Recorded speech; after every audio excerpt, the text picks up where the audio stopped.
Ini tren taktik yang digunakan oleh klub-klub sepak bola yang ada di dunia. Pola 352, pola 343 menjadi salah satu pola yang progresif digunakan oleh klub sepak bola yang ada di dunia. Kita bicara lingkup Liga Indonesia. PSM Makassar bersama Bernardo Tavares gunakan pola 3 back. Kemudian Persija Jakarta bersama Thomas Doll gunakan pola 3 back. Persija bersama Luis Mia gunakan pola 3 back. Walaupun akhir-akhir ini Luis Mia coba melakukan improvisasi taktik dengan kembali berubah pola 3 back Persib menjadi pola 4-3-3 di atas kertas.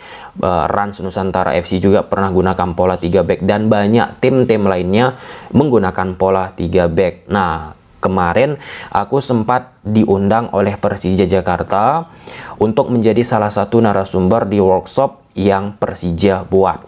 Topik yang aku bawa yaitu tren taktik yang ada di Liga Indonesia. Nah, di video ini apa yang aku sampaikan di pertemuan tersebut coba aku sampaikan kepada teman-teman sehingga lebih luas bisa mendapatkan insight baru dari situasi tren taktik yang ada di sepak bola dunia, terkhusus kita bicara sepak bola Indonesia. Nah, jadi aku membuat sebuah tulisan di Twitter yang tentunya tulisan tersebut berdasarkan fakta yang ada sekarang ini, bukan asumsi-asumsi, berdasarkan penelitian. Nah, tulisan tersebut aku mendapatkannya dari konsultan performance analysis salah satu klub yang ada di Liga Prancis. Dan apa yang disampaikan oleh performance analysis klub yang ada di Liga Prancis tersebut relevan banget dengan apa baru-baru ini aku sampaikan di forumnya Persija Jakarta. Nah, langsung saja kita masuk ke poin-poin yang aku buat di Twitter yang tentunya akan aku elaborasi dengan beberapa hal penting lainnya selain yang sudah aku tuangkan di Twitter. Poin pertama, Persija undang saya jadi salah satu pembicara untuk membawakan topik tren taktik di Liga Indonesia.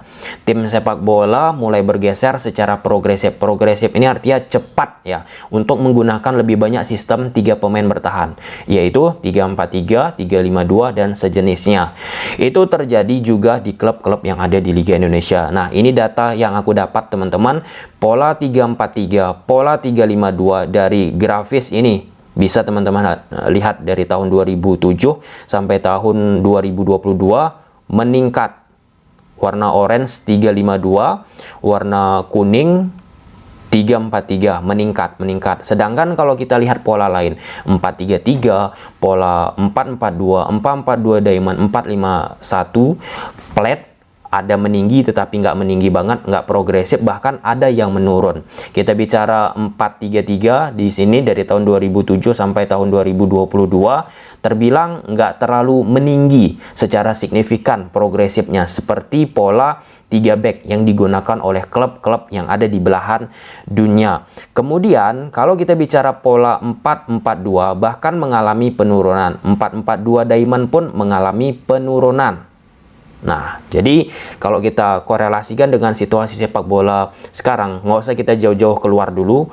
Faktanya di Liga Indonesia jarang kan tim-tim menggunakan pola 4-4-2 diamond ataupun 4-4-2 sekarang ini. Bahkan 4-4-2 diamond itu terakhir kali aku lihat digunakan Persita bersama coach Alfredo Vera di Liga 1 Indonesia musim ini. Ada beberapa pertandingan berjalan bagus, ada beberapa pertandingan lain nggak berjalan bagus karena sistem 4-4-2 diamond itu sulit banget. Di tengahnya itu bisa terus-menerus membentuk shape segitiga. Penting untuk bagi pemain memahami taktik. Nah, pemain itu pun ada nanti kaitannya dengan pola-pola yang berubah yang terjadi di sepak bola sekarang ini. Sedangkan pola 4-5-1 menurun secara cukup progresif.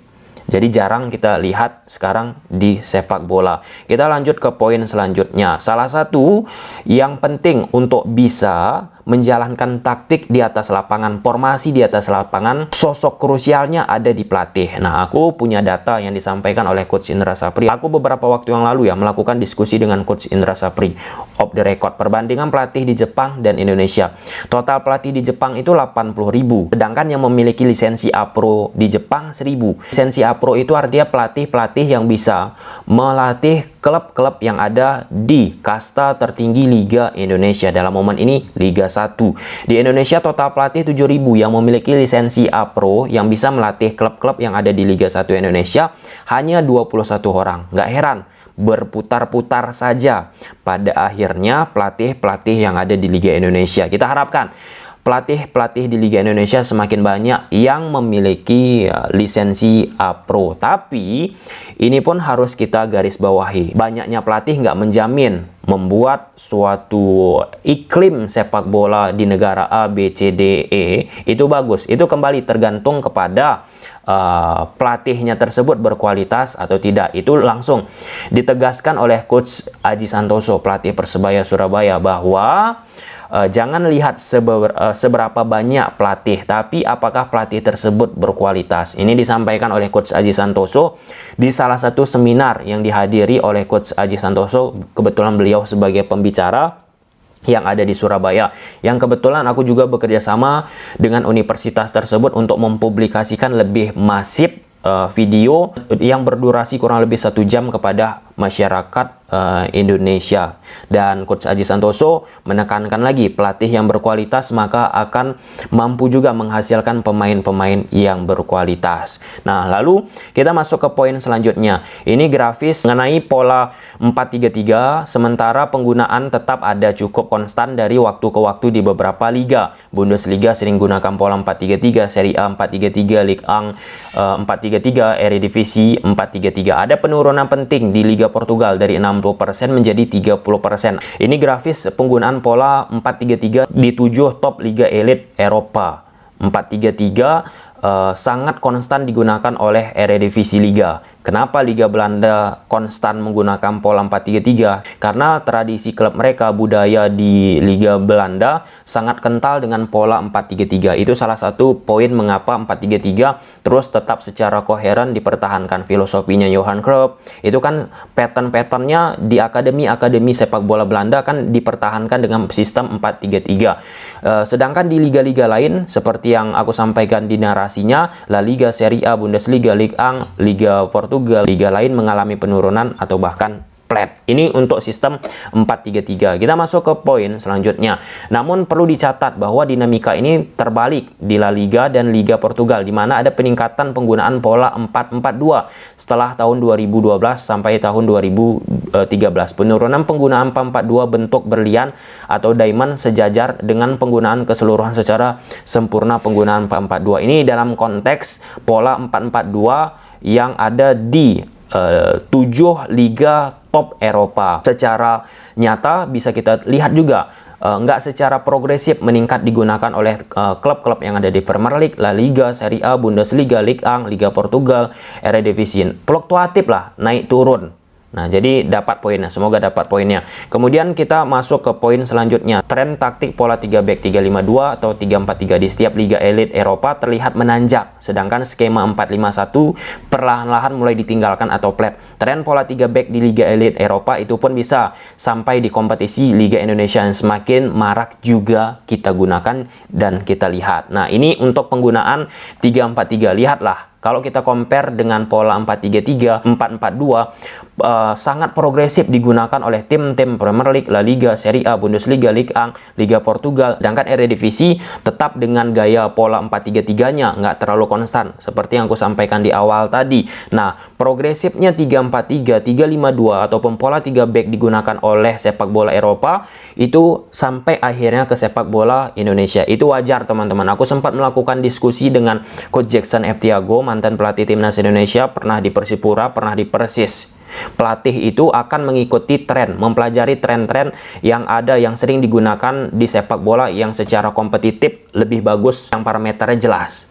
Dan itu teraplikasi di Liga Indonesia kita. Banyak akhirnya klub-klub menggunakan, mengadopsi apa yang coba tren sekarang digunakan di sepak bola Eropa. 4-5-1 ini bisa kita lihat, kita compare dengan 3-4-3 tadi mengalami penurunan secara progresif. Meningkat pun ya di Liga Portugal cuman kan 4-5-1 mereka gunakan. Dan kesimpulannya 4-3-3 digunakan 31% dari tahun 2007 sampai dengan tahun 2022 kompetisinya 451 28% dan 442 19% adalah sistem yang paling banyak digunakan selama periode 15 tahun. Ada kecenderungan yang jelas untuk penurunan progresif dalam penggunaan 442 termasuk bentuk 442 diamond dan 451 termasuk 4231. Ini lagi tim bergeser secara progresif untuk menggunakan lebih banyak sistem 3 pemain bertahan atau 3-4-3, 3-5-2, 4 kecuali di Eredivisie di mana 4-3-3 sangat kuat dipertahankan di sana. Ini tentang filosofi ya. Barcelona pun kalau diubah nggak akan bisa secara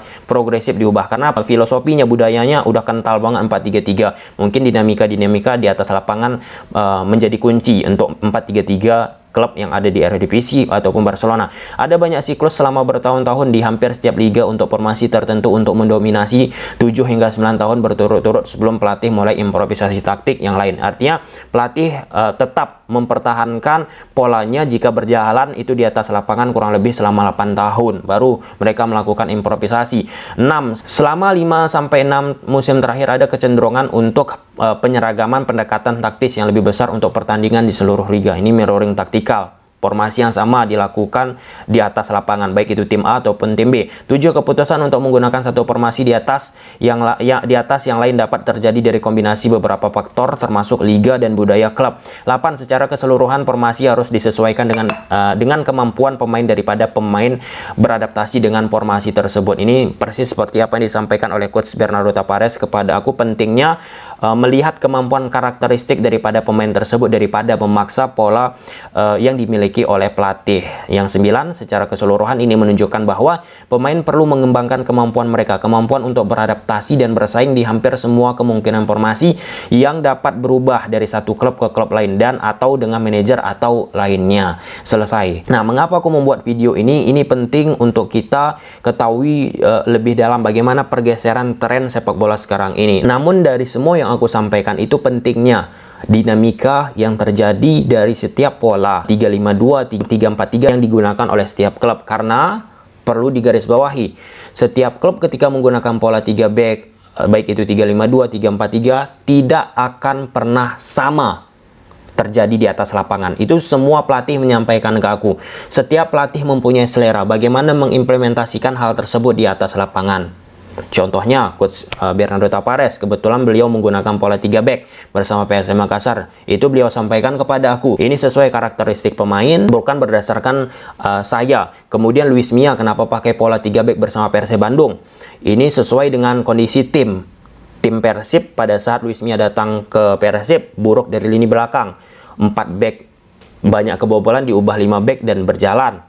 Mampu solid di lini pertahanan. Sedangkan Persija bersama Thomas Doll ini coba ditanamkan Thomas Doll, kita lihat dari awal musim sampai sekarang yang berjalan. Yang tentunya itu kembali setiap pelatih mempunyai dinamika ataupun positional play. Bagaimana ia ingin menerapkan itu di atas lapangan. Apakah menerapkan permainan counter, ball possession dan sejenisnya. Tapi yang ingin aku garis bawahi bahwa dengan situasi sepak bola sekarang ini pola 3 back menjadi tren yang sering digunakan. Nah, di sisi lain bahwa era sepak bola sekarang ball possession bukan lagi sisi fundamental. Ball possession itu fundamental jika sudah unggul. Jadi ketika kita melakukan ball possession kita bisa mengulur-ulur waktu untuk bisa mempertahankan skor. Tapi jika kita berbicara belak-belakan untuk meraih kemenangan sekarang ini, banyak klub-klub akhirnya memanfaatkan permainan transisi dari bertahan ke menyerang. Itu dilakukan oleh Pep Guardiola di beberapa pertandingan. Ia tinggalkan ball possession. Xavi Hernandez dia tinggalkan ball possession. Klub-klub lainnya seperti Madrid yang mengandalkan counter attack. Nah, mungkin sampai sini aja lah dulu. Semoga dapat pencerahan dari apa yang aku sampaikan ini. Bye.